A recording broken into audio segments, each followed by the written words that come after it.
Mainit ang ulo ko sa may-ari ng Salon de Chica. At kapag kumukulo ang dugo ko sa isang tao, Teka lang naman! inuuntog ko siya Saan? sa muscles ko. Ikaw na yan!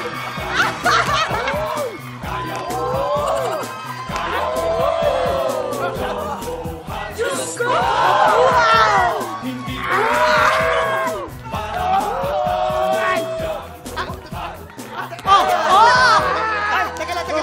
Teka lang. Ako, Pwede ba pagkasama natin to? ako talaga yung may-ari ng Salon de Chica. No, ako! 80% share ko!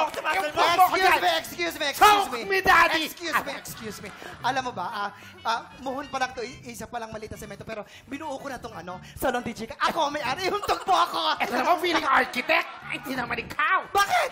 Teka, bakit ba mainit ang ulo mo? Tsaka bakit ba kumukulo ang dugo mo? Eh kasi nga, inaaway niyo raw yung baby girl ko. Ayan! Baby girl! Sino ba ang baby girl mo? Well! Okay! Deja vu! Narinig pala! Marami narinig ko! Tapakan mo yata! Narinig mo! Saan niya? Ay! Ito pala? Hoy! Yung baby girl mo galing sa balon. Well, sabi niya. Andito ka na namang langgam ka! Oo nga. Wala kayong pakialam na pakialaman nyo yung baby boy ko. Tandaan nyo yan!